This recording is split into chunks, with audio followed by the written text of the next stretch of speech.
ഇവിടെ ഈ budget document നമ്മൾ വായിക്കുമ്പോൾ ആ ബജറ്റ് ഡോക്യുമെൻ്റ് അങ്ങേയറ്റം നിരാശാജനകമാണ്.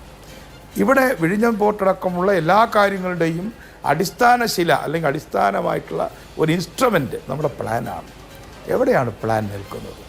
30,370 കോടി എന്ന ഒരൊറ്റ സംഖ്യയാണ് ഈ വർഷം, കഴിഞ്ഞ വർഷം, അതിൻ്റെ മുന്നിലെ വർഷം. എന്താണ് അതിൻ്റെ അർത്ഥം? കേന്ദ്രത്തിൽ നമുക്ക് കിട്ടണം, നല്ല കാര്യം, ഞങ്ങൾ വാദിക്കാം. പക്ഷേ ഇവിടുന്ന് പഞ്ചായത്തിന് കിട്ടണ്ടേ? കഴിഞ്ഞ 3 വർഷമായിട്ട് ഈ 30,370-ൻ്റെ 25-24% കൊടുക്കും. ഈ 1200 ഗവൺമെൻറ്റുകൾ ഈ ഗവൺമെൻറ്റിൻ്റെ കീഴിലുണ്ട്. Panchayat, municipal corporation, block. ഒരു ഗവൺമെൻറ്റിന് ഒരു ഉറുപ്പിക കൂടുതൽ കൊടുക്കാൻ കഴിയില്ല.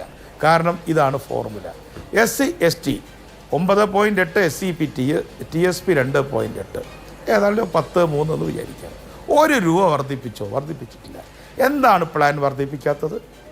എവിടെയാണ് പ്ലാൻ വർധനവിന് തടസ്സം? അപ്പോൾ മറ്റ് ചിലവുകൾ കൂടിയിട്ടുണ്ടല്ലോ. ഇവിടെ റവന്യൂ ചെലവ് എത്രയാണ് കൂടിയിട്ടുള്ളത്? കഴിഞ്ഞ പ്രാവശ്യം വിചാരിച്ചതിനേക്കാളും ഏതാണ്ട് 5000 കോടി രൂപ റവന്യൂ ചെലവ് കൂടി. അടുത്ത പ്രാവശ്യം കൂട്ടാൻ പോകുന്നത് എത്രയാണ്? ഞാൻ ഡോക്യുമെൻ്റ് മാത്രമാണ് വായിക്കുന്നത്.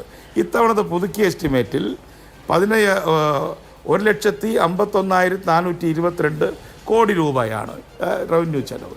അടുത്തതോ 1,66,000 കോടിയാണ്. അപ്പോൾ റവന്യൂ ചെലവ് കൂട്ടാൻ ഗവൺമെൻറ്റിൻ്റെ കയ്യിൽ കാശുണ്ട്. പക്ഷേ എന്തുകൊണ്ട് വികസന ഫണ്ട് കൂട്ടാൻ ചെലവില്ല? റവന്യൂ കമ്മി 24,585 അടുത്ത പ്രാവശ്യം 27,846 പറയുന്നു. പക്ഷേ വരുമാനം നോക്കുമ്പോഴോ, വരുമാനത്തിൽ കഴിഞ്ഞ പ്രാവശ്യം 1.32 കിട്ടിയിടത്ത് ഇത്തവണ 1.26 കിട്ടിയിട്ടുള്ളൂ. അതെന്തുകൊണ്ടാണ്? 1.29 കഴിഞ്ഞ പ്രാവശ്യം ബുക്ക് ചെയ്തെങ്കിൽ അത് ഫൈനൽ അക്കൗണ്ട് വന്ന സമയത്ത് അത് 1.32 എന്നാണ് ബജറ്റ് അറ്റ് ഗ്ലാൻസ് എന്ന് പറയുന്ന, ബജറ്റ് ഇൻ ബ്രീഫ് എന്ന് പറയുന്നതിൽ കാണുന്നത്. 1,16,000 ആയിരുന്നു പോസ്റ്റ് കോവിഡ്. 1.16 1.32 1.35 എക്സ്പെക്റ്റ് ചെയ്തു, 1.26 കിട്ടി. അപ്പോൾ 1.35 നിന്ന് 1.32 അക്കൗണ്ടിൽ നിന്ന് 1.26 കുറഞ്ഞു.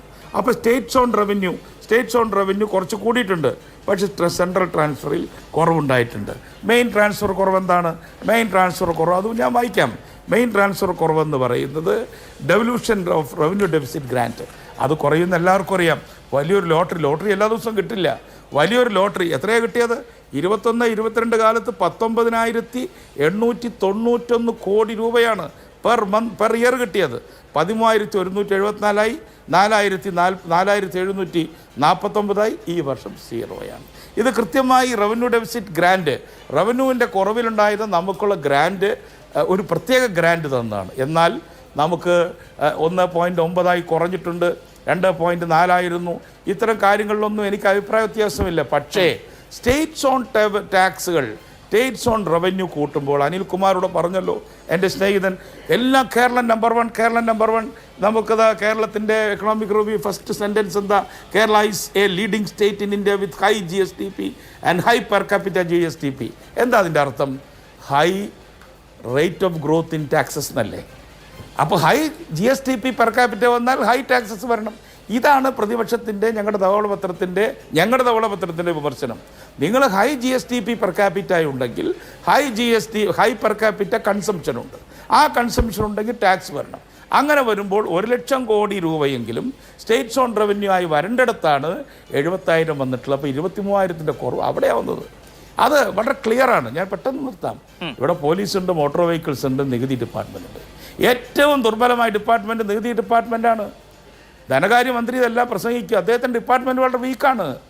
ഇവിടെ ഹെൽമെറ്റ് വയ്ക്കാത്തവരെ പിടിക്കുന്നു, അതുപോലെ തന്നെ ബെൽറ്റ് ഇടാത്തവരെ പിടിക്കാൻ ആർട്ടിഫിഷ്യൽ ഇൻ്റലിജൻസ് വരുന്നു. ഇവിടെ ടാക്സ് വെട്ടിക്കുന്നവരെ പിടിക്കാനുള്ള ആർട്ടിഫിഷ്യൽ ഇൻ്റലിജൻസ് ഇല്ലേ? ഇവിടെ എവിടെ പോയി ക്യാമറകൾ?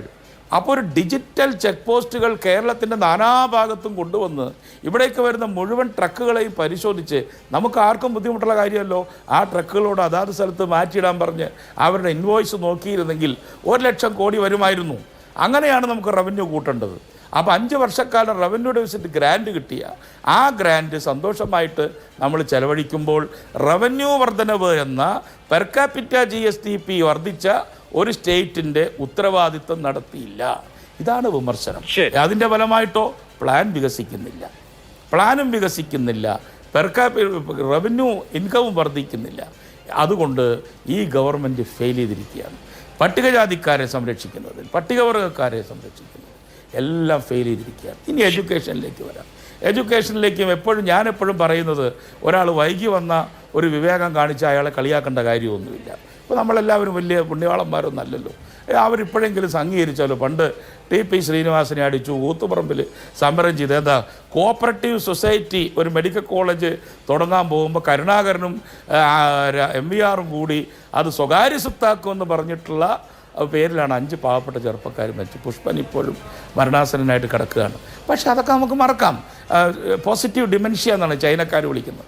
പണ്ട് ചെയ്ത തെറ്റുകളൊക്കെ നമുക്ക് മറക്കാം, എന്നിട്ട് പുതിയ കാര്യങ്ങൾ ചെയ്യാം. അതുകൊണ്ട് ഞാനും ആ മറവിയുടെ കൂടെ നിൽക്കുകയാണ്. എന്തായാലും ശരി, ഇനിയെങ്കിലും ഈ തരത്തിലുള്ള കൃത്യമായിട്ടുള്ള നിക്ഷേപത്തിൻ്റെ കാര്യത്തിലുള്ള നടപടികൾ എടുക്കണം. ഒരു കാര്യം ഇപ്പോൾ ഗവൺമെൻറ് ചെയ്ത് നിസ്സാരമാണെങ്കിലും നല്ല കാര്യമാണ്. ഒരു ടൂറിസ്റ്റ് ബസ്സുകളുടെ പെർമിറ്റ് ഫീസ് കുറച്ചു, ഇറ്റ്സ് ഗുഡ്. പക്ഷേ യാത്രക്കാരെ കൊണ്ടുപോകുന്ന ടാക്സിൻ്റെയും ബസ്സിൻ്റെയും കൂടെ കുറയ്ക്കുകയും അവർക്ക് ഒരു സബ്സിഡിയും കൂടെ കൊടുത്താൽ സാധാരണ തൊഴിലാളികളും വിദ്യാർത്ഥികളൊക്കെ ചെറിയ പൈസയ്ക്ക് അവർക്ക് കൊണ്ടുപോകാൻ കഴിയും. അപ്പോൾ ചെറിയ ചില നല്ല കാര്യങ്ങളിൽ ഞാൻ സപ്പോർട്ട് ചെയ്യുന്നുണ്ട്. ഇപ്പോൾ വിദേശ സർവകലാശാല ഞാൻ സപ്പോർട്ട് ചെയ്യാം.